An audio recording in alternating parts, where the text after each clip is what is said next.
ہم نے اپنے ریفرنس برش کو دیکھا ہے. اب اس کے بعد جو ایک نیا ٹول ہمارے کورل ڈرا ایکسپلور میں شامل کیا گیا ہے وہ کراپ ٹول کا ہے.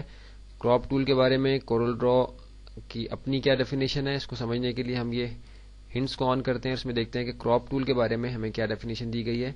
ہنٹس میں اس ٹول کے متعلق آپ کو ہنٹس دستیاب ہوتے ہیں جو آپ نے سلیکٹ کیا ہوتا ہے. تو ہم نے یہاں کراپ ٹول سلیکٹ کیا ہوا ہے تو یہاں کراپ ٹول کے بارے میں انفارمیشن ہمیں دی گئی ہے. اب دیکھیے کہ یہاں ہمیں بتایا گیا ہے کہ to crop selected objects drag to define the protected area you can use the crop tool on both bitmap and vector objects. یعنی کراپ ٹول جو ہے وہ بٹ میپ اور ویکٹر دونوں قسم کے گرافکس پہ اپلائی ہو سکتا ہے, کام کرتا ہے. اور جو آپ نے ایریا بچانا ہے اس کو آپ پروٹیکٹڈ ایریا کی جو سلیکشن آئے گی ہمارے پاس اس کے اندر ہم ڈیفائن کرتے ہیں اور باقی ایریا سارا جو ہے وہ اس کے اندر سے ختم ہو جاتا ہے. اب یہ کس طریقے سے کام کرتا ہے اس کو سمجھنے کے لیے ہم اپنے ورکنگ ایریا پہ آ جاتے ہیں. یہاں ہم اپنی ایک شیپ ڈرا کر لیتے ہیں اور شیپ کے اندر کلر فل کر دیتے ہیں. اب آپ دیکھیے کہ کراپ ٹول کے ذریعے سے میں نے اس شیپ کے کسی حصے کی سلیکشن لی. آپ دیکھ رہے ہیں کہ باقی سارا ایریا جو ہے اسکرین پہ وہ گرے کلر میں نظر آ رہا ہے, یعنی وہ ایریا ڈیلیٹ ہونے کے لیے ہے. اور جو ایریا اس کے اندر ہے یہ سیف ایریا ہے, یعنی یہ باقی رہ جائے گا, باقی سارا ختم ہو جائے گا.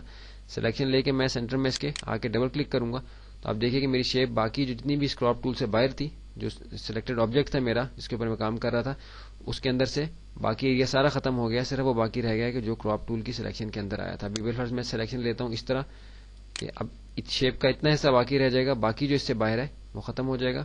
ڈبل کلک کرنے سے یہ اپلائی ہو جائے گا. اب دیکھیے کہ شیپ میری مزید چھوٹی ہو گئی ہے. اب میں اس کو ایک طرح سے ریسائز ہی کر رہا تھا. اب یہی کام ہم اور بھی بہت سارے طریقوں سے کر سکتے ہیں, لیکن عموماً بٹ میپ کے اوپر جو ہے یہ کافی اچھے طریقے سے کام کرتا ہے. جیسے آپ کا کوئی بٹ میپ کا امیج ہو جس کے سینٹر کا کوئی ایریا ہو کہ جو آپ چاہتے ہو کہ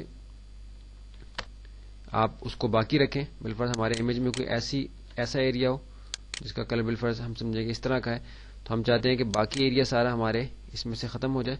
تو ہم اس ایریا کی سلیکشن لیں گے اس طرح اور اس کو ہم اپلائی کریں گے تو باقی ایریا سارا, کیونکہ میں نے سلیکشن نہیں لی تھی ریڈ ایریا کی, تو اس کو میں اس لیے اپلائی نہیں کر سکا. اس کے اوپر دوبارہ سے اپلائی کرتا ہوں. اب دیکھیے کہ میں نے جو ریڈ اسکوئر ہے اس کی سلیکشن لی ہوئی ہے. اب میں کراپ ٹول اس کے سینٹر میں آ کے اپلائی کرتا ہوں. اب میرا جو ریڈ ایریا جو اس سے باہر ہے کراپ ٹول کی سلیکشن سے یہ ختم ہو جائے گا, باقی یہاں باقی رہے گا. ڈبل کلک کیا, آپ دیکھیے کہ وہ چھوٹا ہو گیا. مزید اس کو چھوٹا کرنا ہے تو میں مزید اس کی سلیکشن لیتا ہوں اور اس کی سلیکشن کو میں بعد میں ایڈجسٹ کرتا ہوں. جیسے میں چاہوں اس کو میں ایڈجسٹ کر سکتا ہوں اور ڈبل کلک کرنے سے اس پہ اپلائی ہو جائے گا. مزید جو ہے اس کا سائز چھوٹا ہو گیا, اس کو اس طرح سے بھی بڑا کر سکتے ہیں. یہ تھا ہمارا کراپ ٹول.